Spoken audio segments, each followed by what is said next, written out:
em verdadeira profanação, que facilita o acesso aos espíritos zombeteiros ou malfazejos. Como não se pode esperar de uma criança a gravidade necessária a semelhante ato, seria de temer que, entregue a si mesma, ela fizesse disso um brinquedo. Mesmo nas condições mais favoráveis, é desejável que uma criança dotada de faculdade mediúnica não a exercite senão sob a vigilância de pessoas experientes, que lhe ensinarão, pelo exemplo, o respeito devido às almas dos que viveram. Por aí se vê que a questão da idade tanto está subordinada às condições de temperamento quanto às de caráter. Todavia, o que ressalta com clareza das respostas acima é que não se deve forçar o desenvolvimento dessas faculdades nas crianças, quando não é espontânea, e que, em todos os casos, importa empregá-la com grande prudência, não convindo excitá-la nem estimulá-la nas pessoas débeis. Devem ser afastadas do exercício da mediunidade, por todos os meios possíveis, as pessoas que apresentem sintomas, ainda que mínimos, de excentricidade nas ideias, ou de enfraquecimento das faculdades mentais, porquanto, nessas pessoas, há predisposição evidente para a loucura, que pode manifestar-se por efeito de qualquer superexcitação. As ideias espíritas não têm, a esse respeito, maior influência do que outras, mas, vindo a loucura a declarar-se, tomará o caráter de preocupação dominante, como tomaria o caráter religioso, se a pessoa se entregasse em excesso às práticas de devoção, e a responsabilidade seria lançada ao espiritismo. O que de melhor se tem a fazer com todo indivíduo que mostre tendência à ideia fixa é dar outra diretriz às suas preocupações, a fim de proporcionar repouso aos órgãos enfraquecidos. A propósito deste assunto, chamamos a atenção dos nossos leitores para o parágrafo 12 da introdução do Livro dos Espíritos. Capítulo 19. O papel dos médiuns nas comunicações espíritas. Influência do espírito pessoal do médium. 223. 1. No momento em que exerce a sua faculdade, o médium se encontra em um estado perfeitamente normal. Às vezes se acha num estado de crise mais ou menos acentuado. É o que lhe causa fadiga e por isso precisa de repouso. Entretanto, na maioria das vezes, seu estado quase não difere do estado normal, principalmente quando se trata de médiuns escreventes. 2. As comunicações escritas ou verbais também podem emanar do próprio espírito encarnado no médium. A alma do médium pode comunicar-se como a de qualquer outro. Se goza de certo grau de liberdade, recobra suas qualidades de espírito. Tendes a prova disso nas visitas que vos fazem as almas de pessoas vivas, as quais muitas vezes se comunicam convosco pela escrita, sem que as chameis. Porque, ficais sabendo, entre os espíritos que invocais, alguns estão encarnados na terra. Eles, então, vos falam como espíritos e não como homens. Porque não deveria acontecer a mesma coisa com o médium. 2a. Essa explicação não parece confirmar a opinião dos que acreditam que todas as comunicações provêm do espírito do médium e não de espíritos estranhos. Os que assim pensam só erram pelo caráter absoluto que atribuem à opinião que sustentam, pois é certo que o espírito do médium pode agir por si mesmo.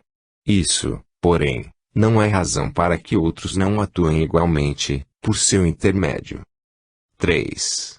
Como distinguir se o espírito que responde é do médium ou outro? Pela natureza das comunicações. Estudai as circunstâncias e a linguagem e distinguireis.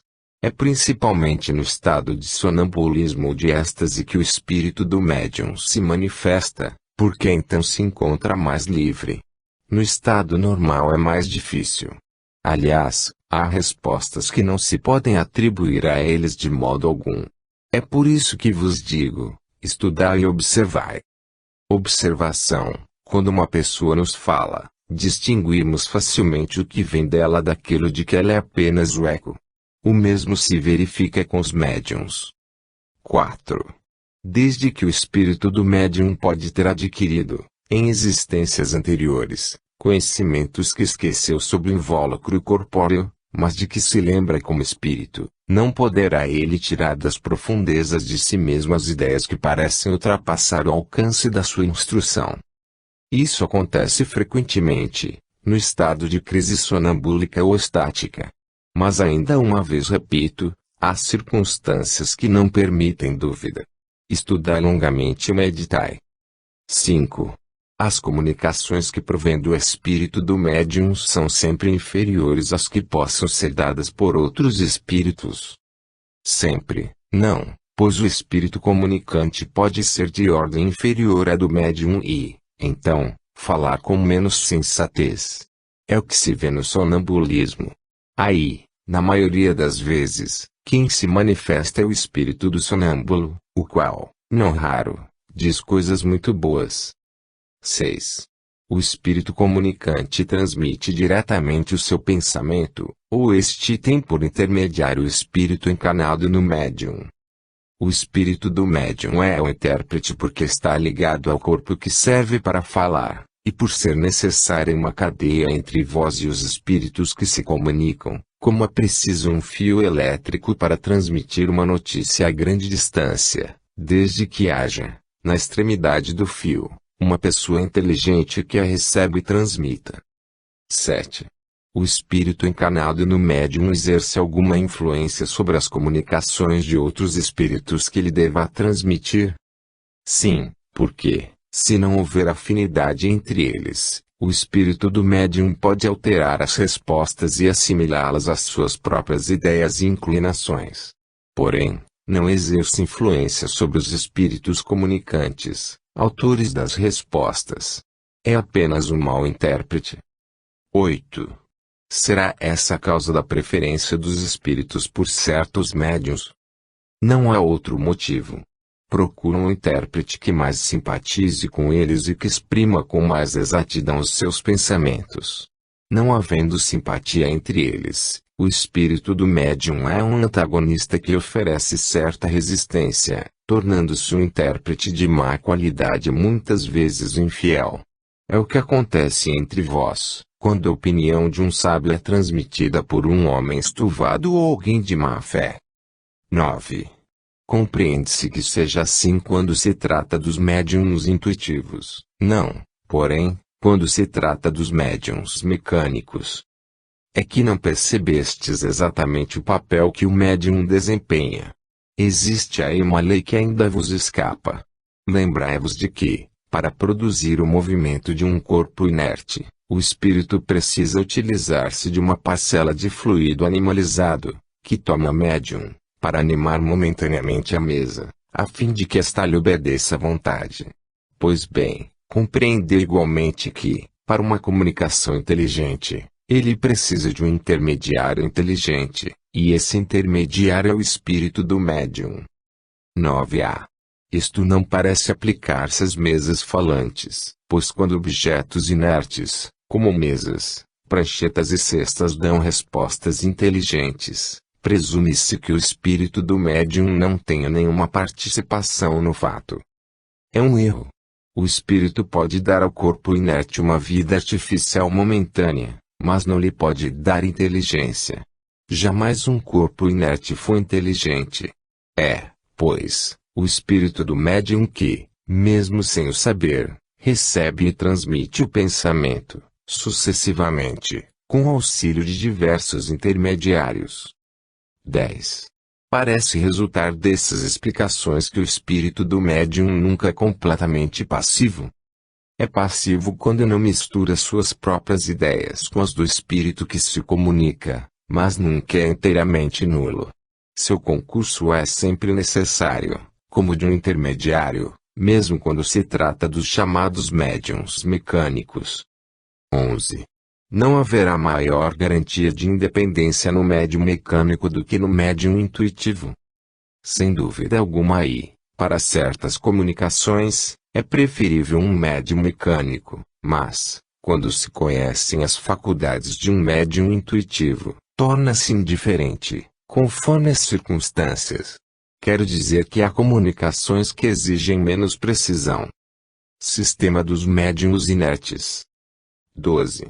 Entre os diferentes sistemas que têm sido propostos para explicar os fenômenos espíritas, há um que proclama estar a verdadeira mediunidade em um corpo completamente inerte, na cesta ou na caixa de papelão, por exemplo, que serve de instrumento, que o espírito manifestante se identifica com este objeto e o torna não somente vivo, mas também inteligente, do que resulta o nome de médiuns inertes dado a esses objetos.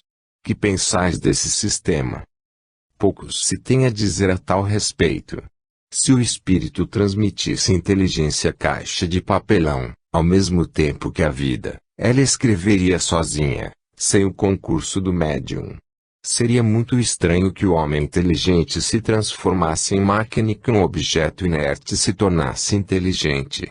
Esse é um dos muitos sistemas oriundos de ideias preconcebidas e que caem, como tantos outros, diante da experiência e da observação. 13. Um fenômeno bem conhecido poderia autorizar a opinião de que existe, nos corpos inertes animados, mais do que a vida, mais do que a inteligência, o das mesas, cestas etc. Que, pelos seus movimentos, exprimem a cólera ou a afeição. Quando um homem agita encolerizado uma bengala, não é que a bengala esteja com cólera, nem mesmo a mão que a segura, mas o pensamento que dirige a mão. As mesas e as cestas não são mais inteligentes do que a bengala, não apresentam nenhum sentimento inteligente, apenas obedecem a uma inteligência. Numa palavra, o espírito não se transforma em cesta, nem a elege como domicílio. 14.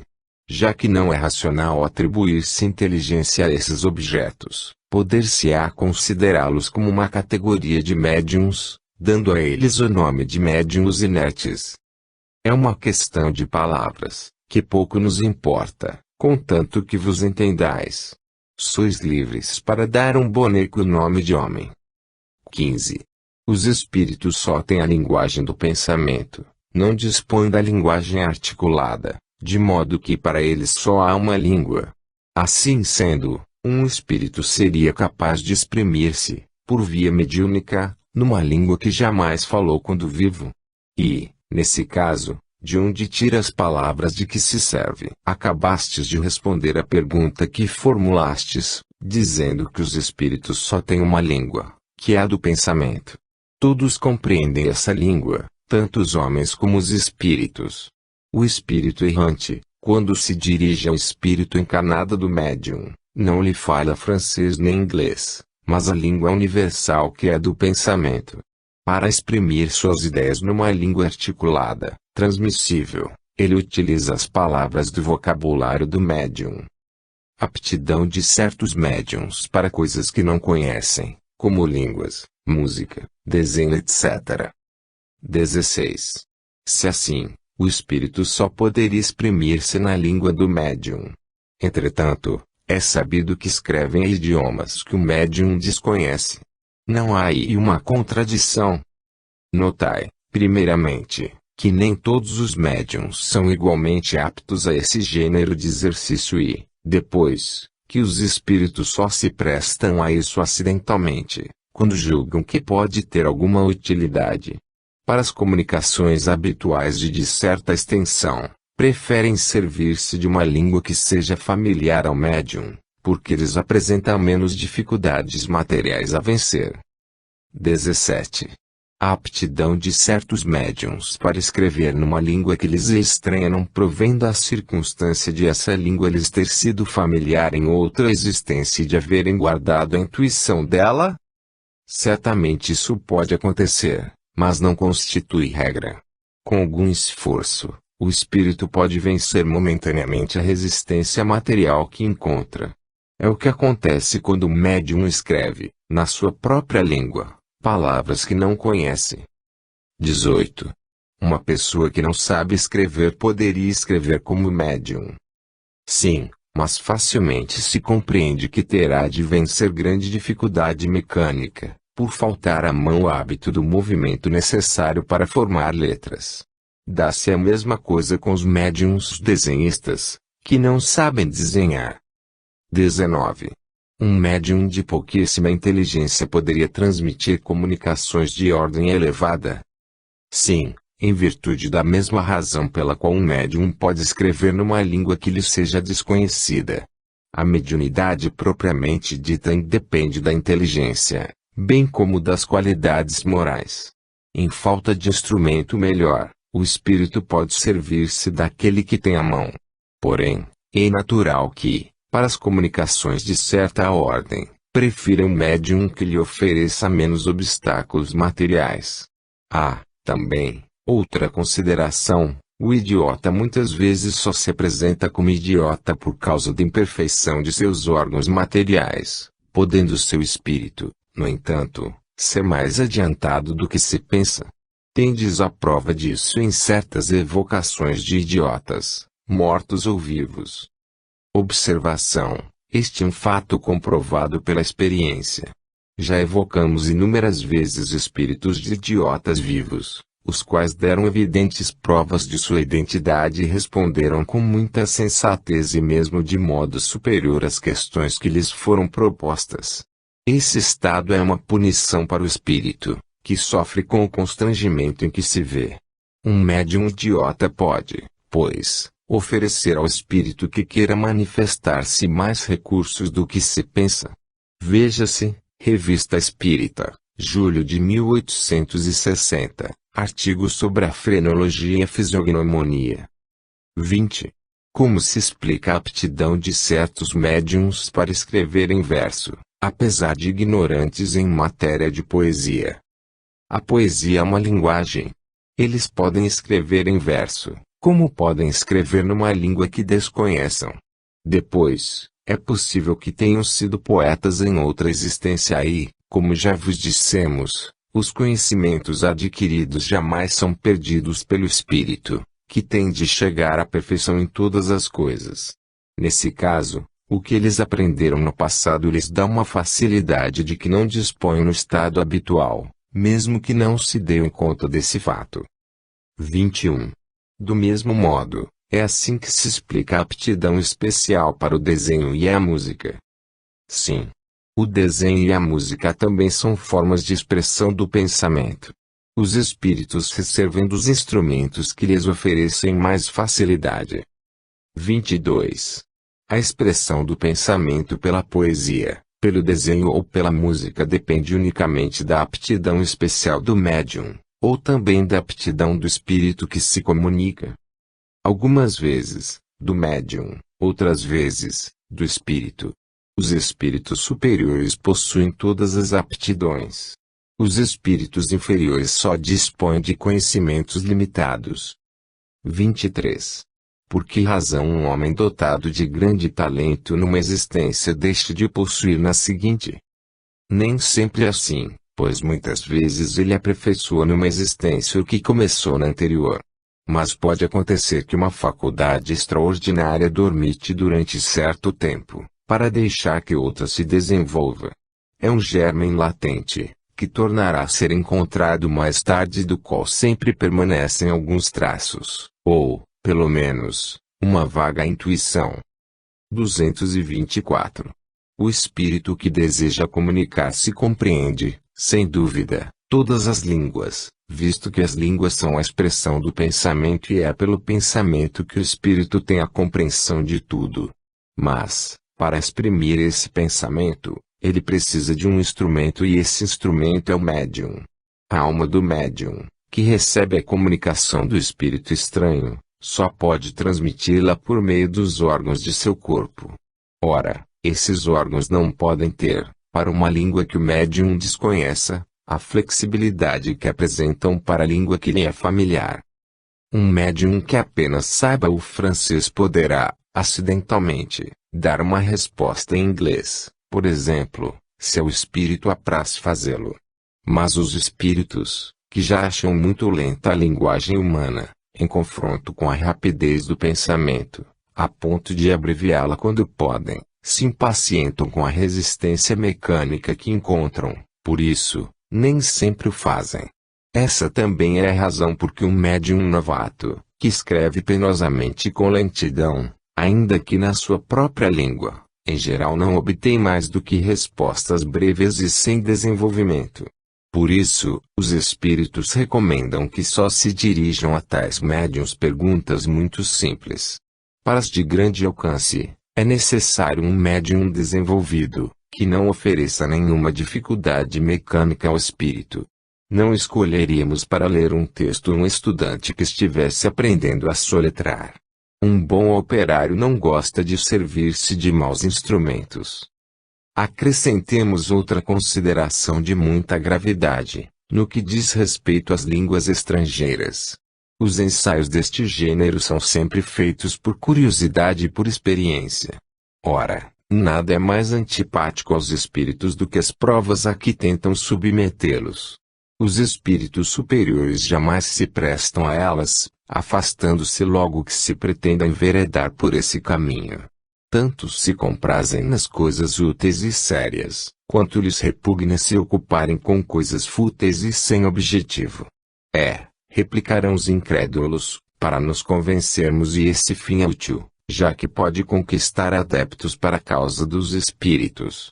A isso respondem os espíritos: a nossa causa não precisa dos que têm orgulho bastante para se suporem indispensáveis. Chamamos a nós os que queremos e estes são quase sempre os mais humildes e os pequenos. Porventura Jesus fez os milagres que os escribas lhe pediam? E de que homens o Cristo se serviu para revolucionar o mundo? Se quiserdes convencer-vos, dispondes de outros meios que não a força. Começai por submeter-vos. Não é normal que o discípulo imponha sua vontade ao mestre. Resulta daí, salvo algumas exceções, que o médium exprime o pensamento dos espíritos pelos meios mecânicos que estão à sua disposição, e também que a expressão desse pensamento pode e deve mesmo, na maioria das vezes, ressentir-se da imperfeição de tais meios. Assim, o homem inculto, o camponês, poderá dizer as mais belas coisas, expressar as mais elevadas ideias, os pensamentos mais filosóficos, falando como camponês, pois, como se sabe, para os espíritos o pensamento está acima de tudo.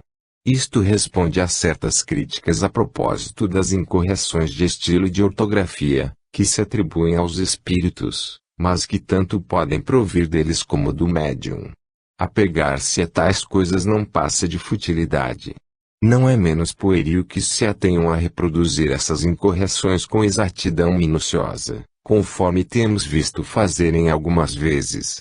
Podemos, pois, corrigi-las sem qualquer escrúpulo, a menos que caracterizem o espírito que se comunica, caso em que é bom conservá-las, como prova de identidade. Assim é, por exemplo, que temos visto um espírito escrever constantemente Julie, sem o S final, falando de seu neto Jules, porque, quando vivo, escrevia desse modo, embora o neto, que lhe servia de médium, soubesse perfeitamente escrever o seu nome. Dissertação de um espírito sobre o papel dos médiuns. 225. A dissertação que se segue, dada espontaneamente por um espírito superior, que se revelou mediante comunicação de ordem elevadíssima, resume de modo claro e completo a questão do papel do médium. Qualquer que seja a natureza dos médiums escreventes, sejam mecânicos, semimecânicos ou simplesmente intuitivos, os nossos processos de comunicação com eles praticamente não variam. De fato, nós nos comunicamos com os espíritos encarnados dos médiuns, da mesma forma que com os espíritos propriamente ditos, tão só pela irradiação do nosso pensamento.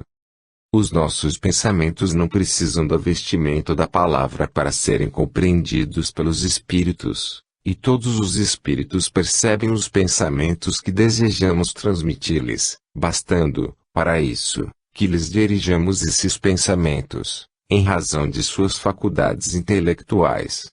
Quer dizer que tal pensamento pode ser compreendido por tais ou quais espíritos, conforme o adiantamento deles, ao passo que para outros, por não despertarem nenhuma lembrança, nenhum conhecimento que lhes dormitem no fundo do coração, ou do cérebro, esses mesmos pensamentos não lhes são perceptíveis.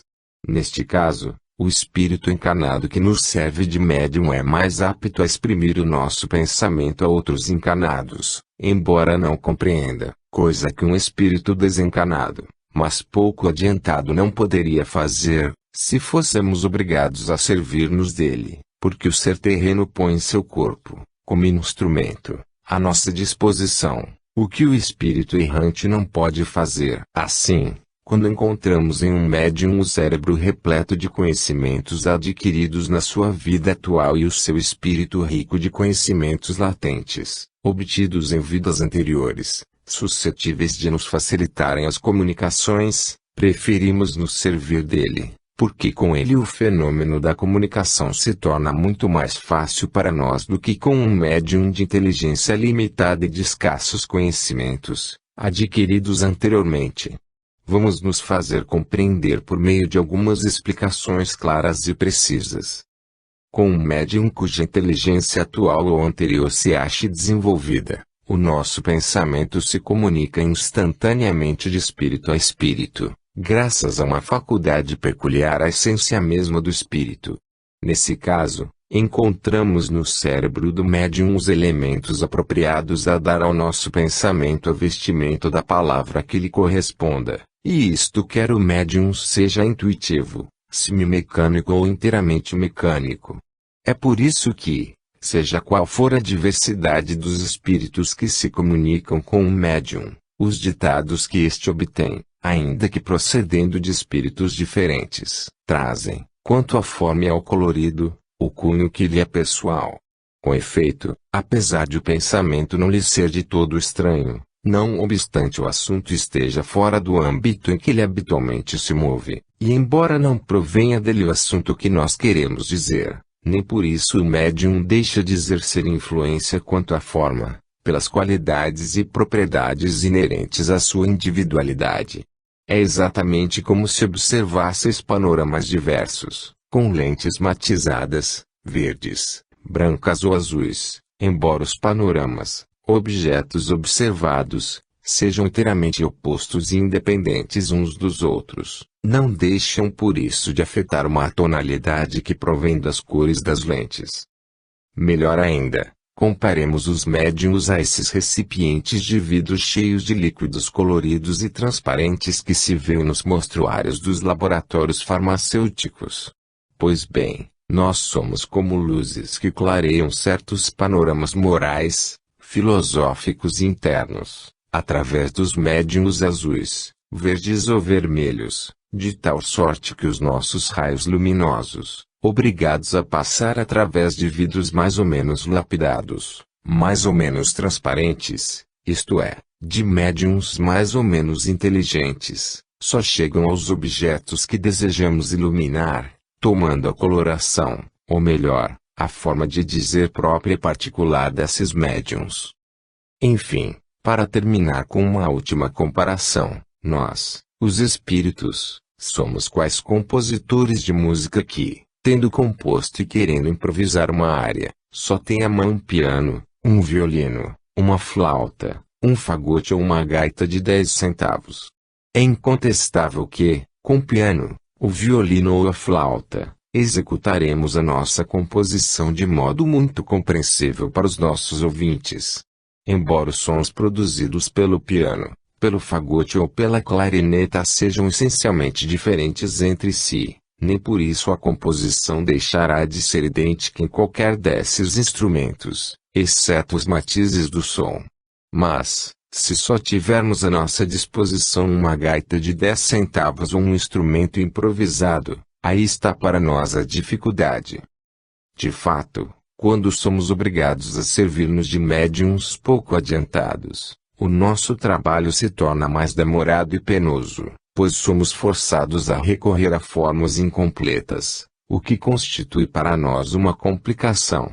Somos então forçados a decompor os nossos pensamentos e a ditar palavra por palavra, letra por letra, representando isso uma fadiga e um aborrecimento, assim como um entrave real à presteza e ao desenvolvimento das nossas manifestações. É por isso que nos sentimos felizes quando encontramos médiuns bem adestrados, bem aparelhados, munidos de materiais prontos a serem utilizados, bons instrumentos, em suma, porque então o nosso perispírito, atuando sobre o perispírito daquele a quem mediunizamos, nada mais tem a fazer senão impulsionar a mão que nos serve de lapiseira ou de caneta. Já com os médiuns mal aparelhados, somos obrigados a realizar um trabalho análogo ao que executamos quando nos comunicamos por meio de pancadas, isto é, formando letra por letra, palavra por palavra, cada uma das frases que traduzem os pensamentos que queremos transmitir. É por estas razões que nos dirigimos de preferência às classes cultas e instruídas, para a divulgação do espiritismo e para o desenvolvimento das faculdades mediúnicas escreventes, embora seja nessas classes que se encontram os indivíduos mais incrédulos, mais rebeldes e mais imorais. É que, assim como deixamos hoje, aos espíritos galhofeiros e pouco adiantados, o exercício das comunicações tangíveis, de pancadas e transportes, assim também os homens pouco sérios preferem o espetáculo dos fenômenos que lhes afetam os olhos ou os ouvidos, aos fenômenos puramente espirituais, meramente psicológicos. Quando queremos transmitir ditados espontâneos, atuamos sobre o cérebro, sobre os arquivos do médium e preparamos os nossos materiais com os elementos que ele nos fornece e isto à sua revelia. É como se tomássemos de sua bolsa as sumas que ele aí possa ter, dispuséssemos as moedas que a compõem na ordem que nos parecesse mais conveniente. Entretanto, quando é o próprio médium que nos quer interrogar, seria bom que refletisse seriamente no que acabamos de dizer, a fim de fazer com método as suas perguntas, facilitando assim o nosso trabalho de responder a elas. Porque, como já vos dissemos em instrução anterior, o vosso cérebro está frequentemente em inextricável desordem, sendo para nós tão difícil quanto penoso mover-nos no labirinto dos vossos pensamentos. Quando as perguntas são feitas por um terceiro, convém que sejam comunicadas previamente ao médium, para que este se identifique com o espírito do evocador e dele, por assim dizer, se impregne, porque, então, nós outros teremos mais facilidade para responder, graças à afinidade existente entre o nosso perispírito e o do médium que nos serve de intérprete. Sem dúvida, podemos falar de matemática, servindo-nos de um médium que a desconheça por completo, porém, quase sempre, o espírito desse médium possui, em estado latente, conhecimento do assunto, isto é, conhecimento peculiar ao ser fluídico e não ao ser encanado, por ser o seu corpo atual um instrumento rebelde ao contrário a esse conhecimento. O mesmo se dá com a astronomia, com a poesia, com a medicina, com as diversas línguas, assim como com todos os outros conhecimentos peculiares à espécie humana. Enfim, ainda temos como meio penoso de elaboração, para ser usado com médiuns completamente estranhos ao assunto tratado, o da reunião das letras e das palavras, uma a uma, como em tipografia. Conforme já dissemos, os espíritos não precisam revestir seus pensamentos, eles os percebem e transmitem naturalmente entre si, pelo só fato de os pensamentos existirem neles. Os seres corpóreos, ao contrário, só podem perceber os pensamentos quando revestidos. Enquanto a letra, a palavra, o substantivo, o verbo, a frase, em suma, vos são necessários para perceberdes as ideias, ainda que mentalmente, nenhuma forma visível ou tangível é necessária para nós. Erasto e Timóteo. Observação: esta análise do papel dos médiuns e dos processos pelos quais os espíritos se comunicam é tão clara quanto lógica. Dela resulta o princípio de que o espírito aure, não as ideias do médium, mas sim os materiais necessários para exprimi-las, que ele encontra no cérebro do médium. Quanto mais rico em materiais for esse cérebro, tanto mais fácil será a comunicação.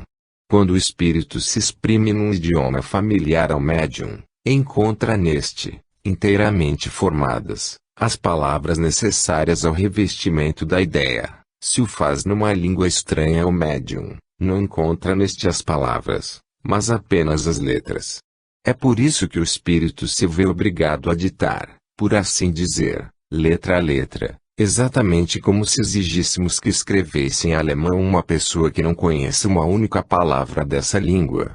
Se o médium não souber ler nem escrever, não dispõe nem mesmo das letras em seu cérebro.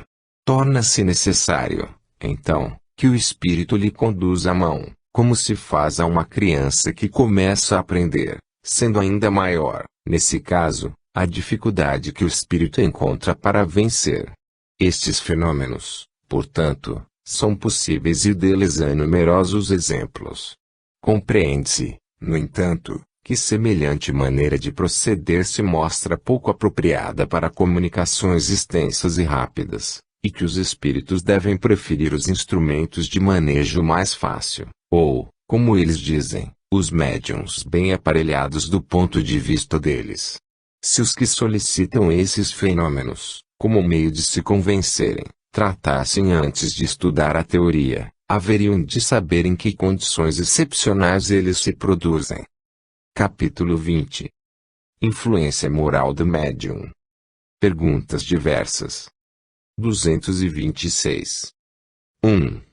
O desenvolvimento da mediunidade guarda relação com o desenvolvimento moral dos médiuns? Não. A faculdade propriamente dita reside no organismo, independe do moral.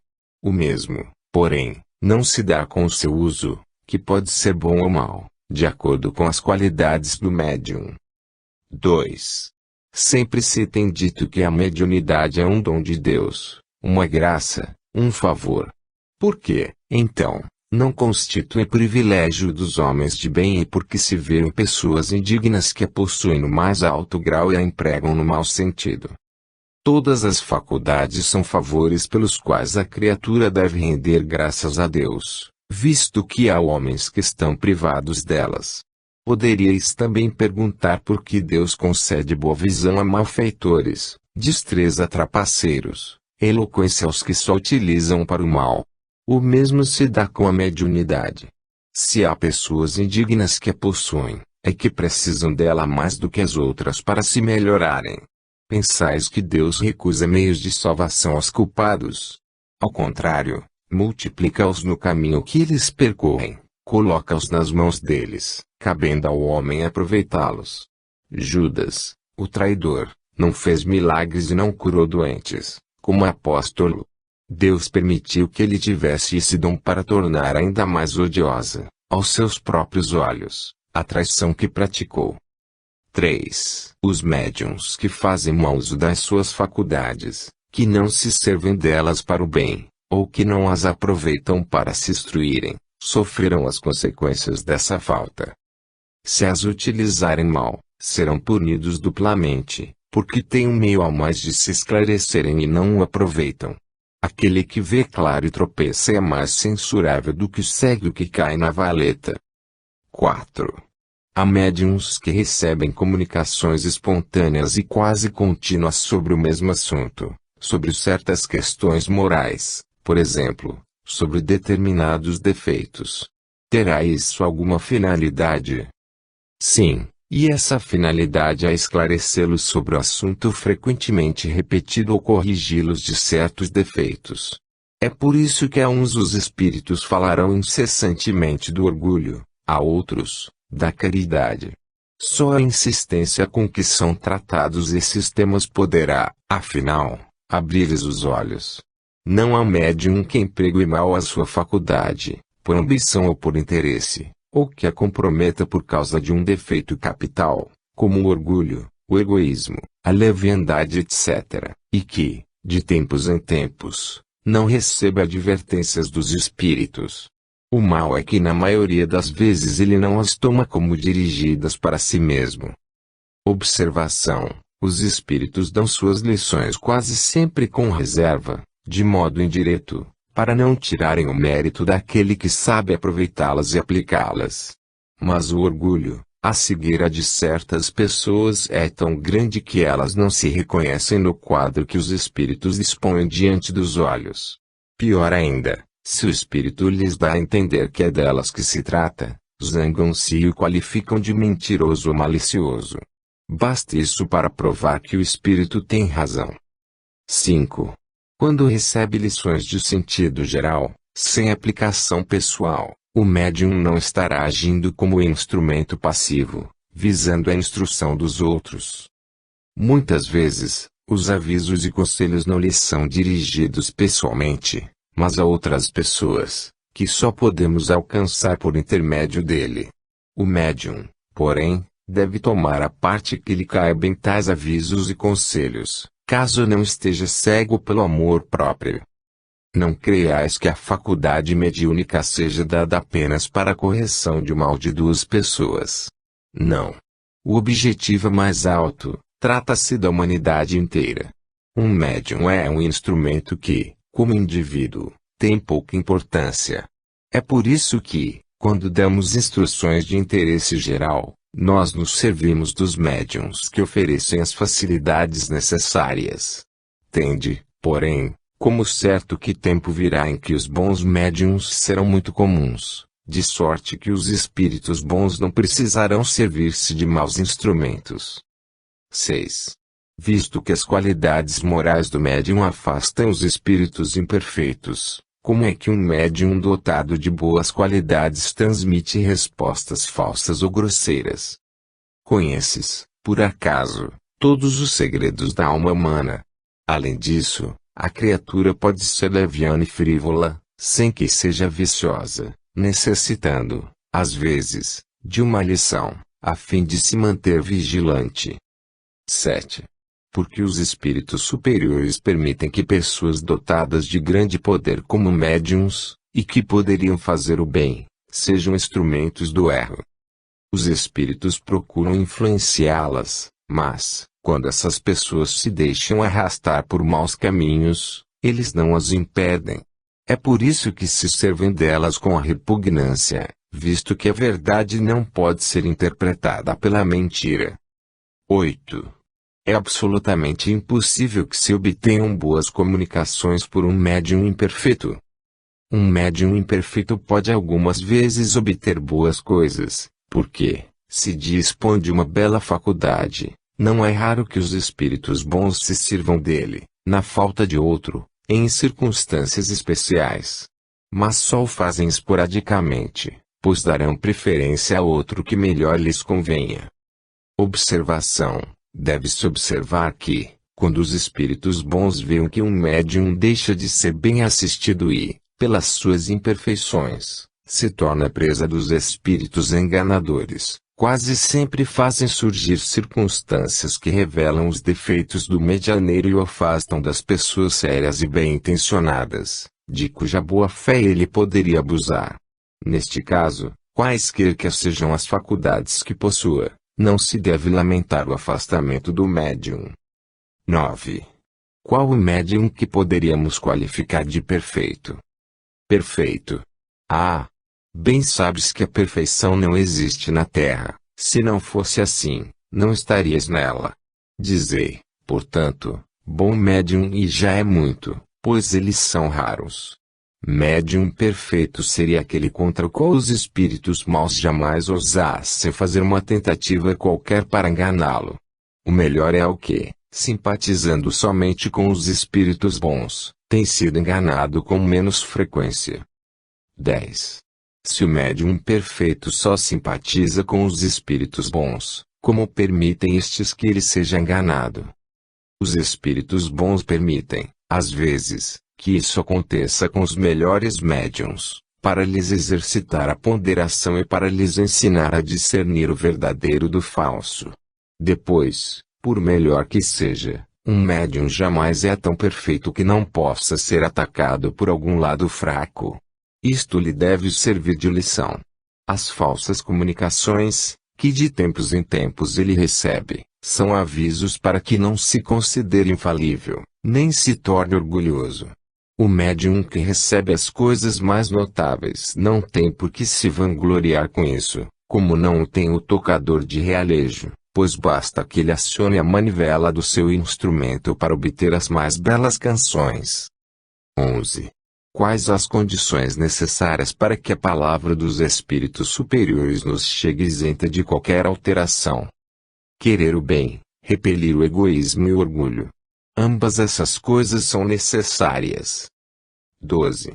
Se a palavra dos espíritos superiores só nos chega pura em condições tão difíceis de serem encontradas, esse fato não constitui um obstáculo à propagação da verdade?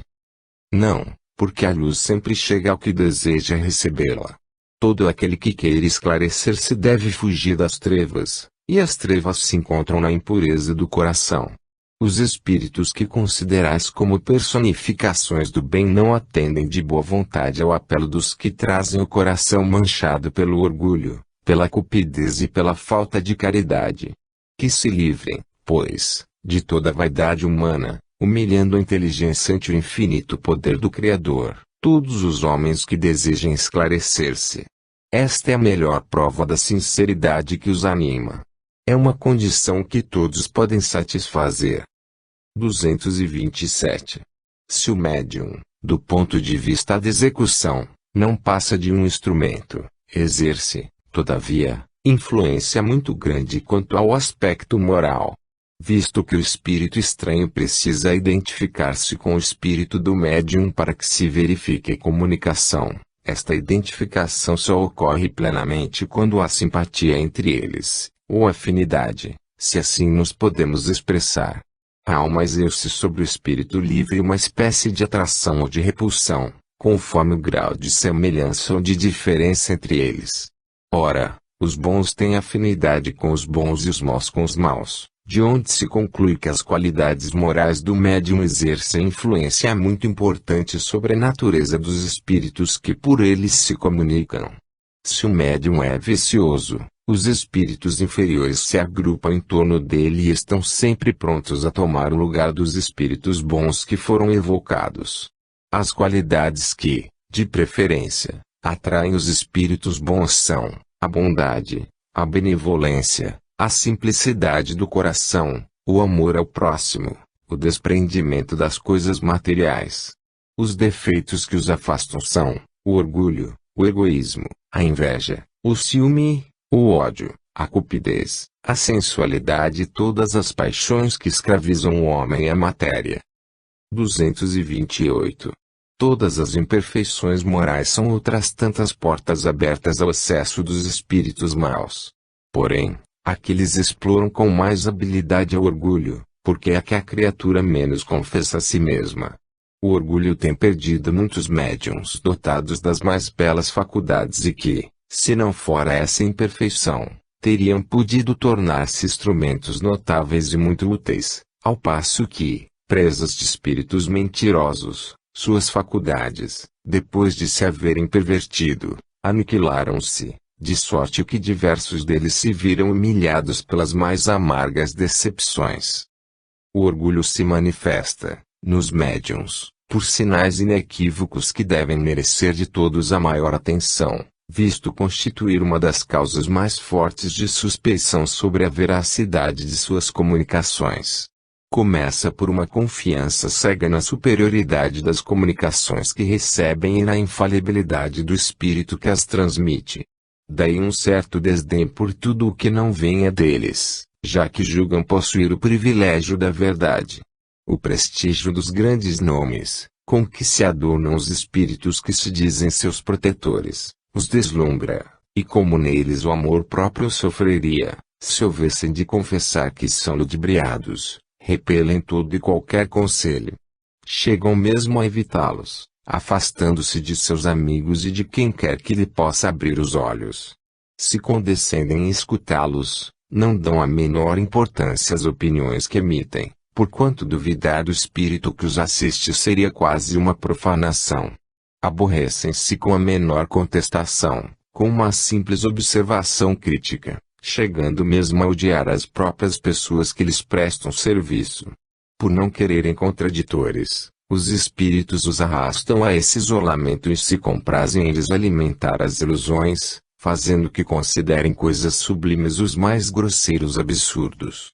Assim, confiança absoluta na superioridade das comunicações que obtêm, desprezo pelas que não venham por intermédio deles, consideração irrefletida pelos grandes nomes, recusa de todo o conselho, suspeição sobre qualquer crítica, afastamento dos que podem dar opiniões desinteressadas, confiança na própria habilidade, apesar de inexperientes, tais as características dos médiums orgulhosos.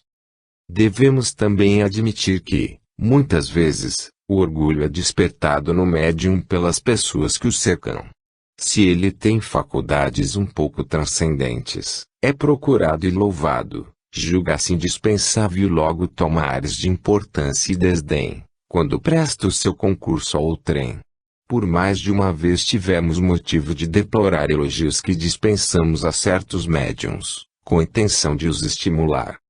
229. Em comparação com o quadro acima descrito, ponhamos em evidência as características do médium verdadeiramente bom, daquele em que se pode confiar. Suponhamos, antes de tudo, uma facilidade muito grande de execução, que permita que os espíritos se comuniquem livremente, sem o embaraço de qualquer obstáculo material. Sendo assim, o que mais importa considerar é a natureza dos espíritos que o assistem habitualmente. Para isso, não devemos nos ater aos nomes, mas à linguagem. Jamais o médium deverá perder de vista que a simpatia que os espíritos bons lhe dispensam estará na razão direta dos esforços que fizer para afastar os maus. Convicto de que a sua faculdade é um dom que só lhe foi concedido para o bem, não procura de nenhum modo prevalecer-se dela, nem atribuir-se qualquer mérito por possuí-la. Aceita as boas comunicações que lhe são transmitidas como uma graça, de que se deve esforçar para tornar-se cada vez mais digno, pela sua bondade, pela sua benevolência e pela sua modéstia. O primeiro se orgulha de suas relações com os espíritos superiores, este outro se humilha, por se considerar sempre abaixo desse favor. Dissertação de um espírito sobre a influência moral do médium. 230. A seguinte instrução sobre o assunto nos foi dada por um espírito de quem temos inserido muitas comunicações. Como já dissemos, os médiums exercem influência meramente secundária nas comunicações dos espíritos, se levarmos em conta somente a faculdade mediúnica em si mesma. O papel deles é o de uma máquina elétrica que transmite telegramas entre dois pontos afastados da Terra. Assim, quando queremos ditar uma comunicação, agimos sobre o médium como o telegrafista age sobre o aparelho, isto é, do mesmo modo que o tic-tac do telégrafo vai traçando, a milhares de léguas, sobre uma tira de papel, os sinais reprodutores do telegrama, nós também transmitimos, por meio do aparelho mediúnico, através das distâncias incomensuráveis que separam o mundo visível do mundo invisível, o mundo imaterial do mundo carnal, aquilo que queremos vos ensinar. Mas, assim como as influências atmosféricas perturbam, não raras vezes, as transmissões do telégrafo elétrico, também a influência moral do médium pode perturbar a transmissão das nossas mensagens de além-túmulo, já que somos obrigados a fazê-las passar por um meio que lhes é contrário. Entretanto, na maioria das vezes essa influência é anulada pela nossa energia e pela nossa vontade, de modo que nenhum ato perturbador se manifesta. Com efeito, ditados de elevado alcance filosófico e comunicações de perfeita moralidade são transmitidos algumas vezes por médiums pouco apropriados a esses ensinos superiores. Em contrapartida, comunicações pouco edificantes chegam algumas vezes por médiums que se envergonham de lhes haverem servido de condutores.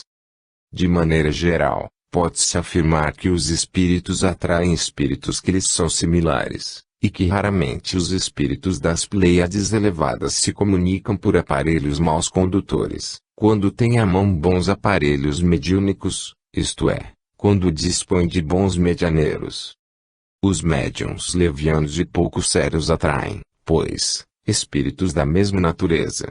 É por isso que suas comunicações se mostram cheias de banalidades, frivolidades, ideias truncadas e, não raro, pouco ortodoxas, espiriticamente falando.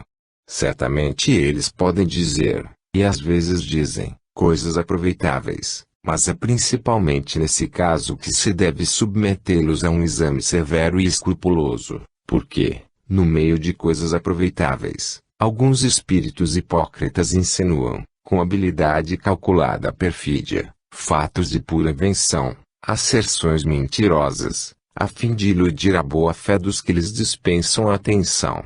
Deve-se então eliminar sem piedade toda palavra, toda frase equívoca e só conservar do ditado que a lógica possa aceitar, ou que a doutrina já ensinou.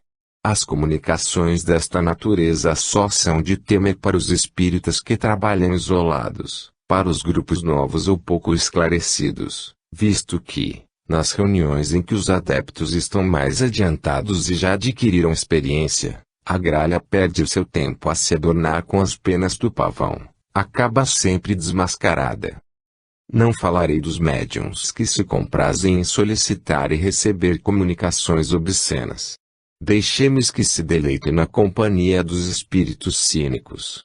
Aliás, a natureza das comunicações desta ordem exige, por si mesma, a solidão e o isolamento. Em todo caso, não despertarão senão desprezo e repugnância entre os membros dos grupos filosóficos e sérios. Onde, porém, a influência moral do médium se faz realmente sentir é quando ele substitui, pelas ideias que lhe são pessoais, aquelas que os espíritos se esforçam por lhe sugerir, e também quando tira da sua imaginação teorias fantásticas que, de boa fé, julga resultarem de uma comunicação intuitiva. Nesse caso, haverá 1000 possibilidades contra uma de que isso não passa de reflexo do próprio espírito do médium. Dá-se mesmo o fato curioso de mover-se a mão do médium, quase mecanicamente às vezes, impelida por um espírito secundário e zombeteiro. É contra essa pedra de toque que se vem quebrar as imaginações ardentes, porque, arrebatados pelo ardor de suas próprias ideias, pelo brilho artificial de seus conhecimentos literários, os médiuns desconhecem o ditado modesto de um espírito criterioso e, abandonando a presa pela sombra, o substituem por uma paráfrase empolada. Contra esta escolha terrível vem chocar-se, igualmente, as personalidades ambiciosas que, em falta das comunicações que os espíritos bons lhe recusam, apresentam as suas próprias obras como sendo desses espíritos. Daí a necessidade de os dirigentes dos grupos espíritas serem dotados de fino tato e de rara sagacidade, para discernir as comunicações autênticas das que não são, e para não ferir os que se iludem a si mesmos. Na dúvida, abstente, diz um dos vossos velhos provérbios. Não admitais, portanto, senão que seja para vós de inegável evidência. Quando aparecer uma ideia nova, por menos duvidosa que vos pareça, fazei-a passar pelo crivo da razão e da lógica e rejeitar corajosamente o que a razão e o bom senso reprovarem. É melhor repelir 10 verdades do que admitir uma única falsidade, uma só teoria errônea. Efetivamente, sobre essa teoria poderíeis edificar um sistema completo, que desabaria ao primeiro sopro da verdade, como um monumento edificado sobre areia movediça, ao passo que, se rejeitardes hoje algumas verdades, porque não vos são demonstradas clara e logicamente, mais tarde um fato brutal ou uma demonstração irrefutável virá vos afirmar a sua autenticidade. Lembrai-vos, no entanto, ó espíritas, de que nada é impossível para Deus e para os espíritos bons, a não ser a injustiça e a iniquidade. O espiritismo já está bastante espalhado entre os homens, e já moralizou suficientemente os adeptos sinceros da sua santa doutrina, para que os espíritos ainda se vejam constrangidos a usar de maus instrumentos, de médiuns imperfeitos. Portanto, se agora um médium, seja ele quem for, se tornar objeto de legítima suspeição, em virtude do seu proceder, dos seus costumes, do seu orgulho e da sua falta de amor e de caridade, repeli suas comunicações, porque aí estará uma serpente oculta entre as ervas. Eis a conclusão a que chego sobre a influência moral dos médiuns. Erasto. Capítulo 21. Influência do meio. 231. 1. O meio em que se acha o médium exerce alguma influência sobre as manifestações. Todos os espíritos que cercam o médium o ajudam, para o bem ou para o mal. 2. Os espíritos superiores não podem vencer a má vontade do espírito encarnado que lhes serve de intérprete dos